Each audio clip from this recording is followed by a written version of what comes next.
안녕하세요. 한조바디TV의 트레이너 한조입니다. 오늘은 헬린이 분들 뿐만 아니라요, 모든 운동 매니아 여러분들께 제 운동 기록에 대해서 설명을 해드리려고 하는데요, 제 설명이라기보다는 그냥 제 경험에 제 관점에서 설명을 해드릴 거예요.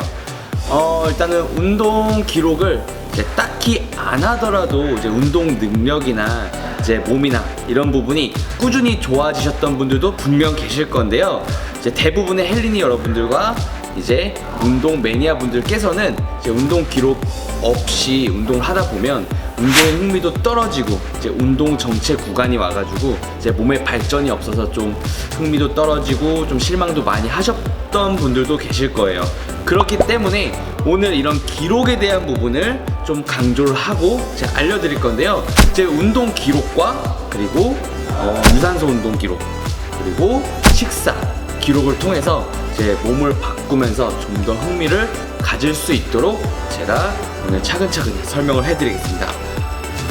자, 먼저 운동 기록인데요. 이제 운동 기록이 왜 중요하냐면, 우리가 만약에 지금 운동 수행 능력이 벤치프레스 50kg로 15번을 반복을 한다고 했을 때 우리의 운동 목표는 70kg로 15번을 하는 거예요. 그런데 운동 기록 없이 마냥 벤치프레스를 조금씩 무게를 올린다고 가정했을 때는 우리가 운동 기복에 대한 부분이 상당히 심할 거예요. 이 격차가 심하다 보면 좀 조급하게 무게를 올려서 하다 보면 부상의 위험이 좀 증가하기 때문에 아무래도 운동 기록을 통해서 이제 그 다음 가슴 운동 때는 벤치프레스 50kg로 16회를 반복해보고, 그 다음 가슴 운동 때는 60kg로 늘려서 10회를 반복한 걸 기록을 해서 그 기준을 토대로 우리가 나중에는 70kg로 15회를 반복할 수 있게 꾸준히 거기에 초점을 맞춰서 이제 트레이닝을 진행하다 보면 이 기록을 통해서 이제 운동 수행 능력을 좀 더 효율적으로 향상시킬 수가 있을 거예요. 그렇기 때문에 운동 기록을 할 때 우리가 몇 킬로로 몇 회를 반복을 했는지 꼭 기록을 해주셔야 되고, 휴식 시간에 대한 부분도 이제 추가적으로 기록을 해주신다면 우리가 다음 운동을 할 때 좀 더 효율적인 운동이 되지 않을까 싶습니다. 한마디로 목표를 다가가는 데 있어서 좀 더 도움이 될 겁니다. 그리고 되게 중요한 식사 기록인데요. 이제 식사 기록이 상당히 중요해요. 보통 이제 헬린이 여러분들과 운동 매니아 여러분들께서는 운동 수행 능력의 향상에도 관심을 두지만 진짜 중요한 게 뭐냐면 이제 체중에 대한 부분이에요.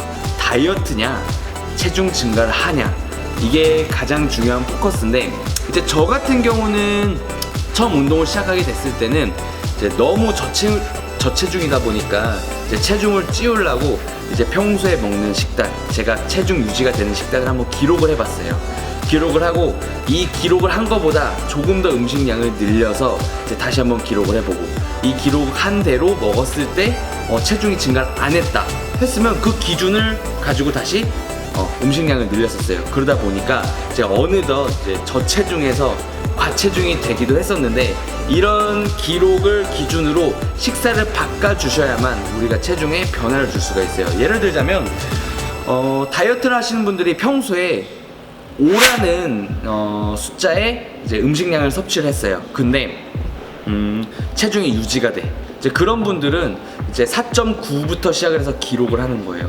4.9를 먹었는데 체중에 변화가 없어. 그럴 때는 그걸 기준으로 또 조금 더 줄여주셔가지고 이제 기록을 해주신다면 우리가 체중, 이 변화에 있어서의 기록을 좀 더 객관적인 데이터를 수집할 수 있기 때문에 나중에 다이어트를 하거나 아니면 체중 증가를 하실 때 좀 더 도움이 되지 않을까 싶습니다.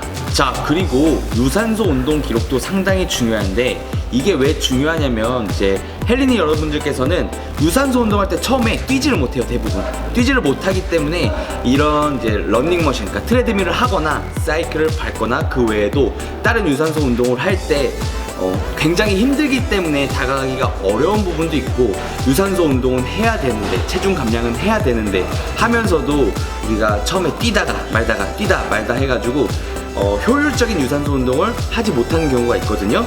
그렇기 때문에 처음에는 이제 못해도 괜찮아요. 처음엔 기록을 해보세요. 나는 오늘 시속 6km로 한 30분을 걸었다. 근데 이것도 숨이 찼어. 이런 거 이 주관적으로 느낀 점까지 기재를 해주시는 거예요. 그래서 그 다음 유산소 운동 때는 속도 7로 한번 해보시고 뛰어보시는 거예요. 그 기준을. 그래서 7로 3분이 가능하다고 하면 그 다음 훈련에서는 뭐 5분, 그 다음 훈련에서는 뭐 6분 이런 식으로 차차 늘려가 주시면서 기록을 해주면 이제 적어도 후퇴를 하지 않는 선에서 체력 향상을 이제 증진시킬 수가 있기 때문에, 특히나 유산소 운동도 우리가 종류별로 어떻게 운동을 했는지, 몇 분간 뛰었고 몇 분간 걸었는지 이런 식으로 기록을 해준다면 좀 더 효율적인 심폐 능력 향상에 있어서 이제 도움이 되지 않을까 싶습니다. 그래서 저를 포함하여 운동 매니아 여러분들과 이제 헬린이 여러분들께서는 이런 기록 습관을 통해서 이제 장기적으로 봤을 때 좀 더 건강한 몸과 목표로 하는 몸을 만드는 데 있어서 도움이 되지 않을까 싶고요. 마치 게임에서 레벨업 하듯이 이제 기록을 통해서 우리 몸도 레벨업 하는 거를 이제 본다면 좀 더 흥미를 갖고 운동을 하지 않을까 싶습니다. 이상 제가 생각하는 운동 기록의 이제 중요성을 제가 설명해 드렸고요. 여러분들도 꾸준히 실천해 주셔서 좀 더 좋은 몸과 건강한 몸을 만드는데 이제 도움이 되셨으면 합니다. 이상 한조바디 TV의 트레이너 한조였습니다. 감사합니다.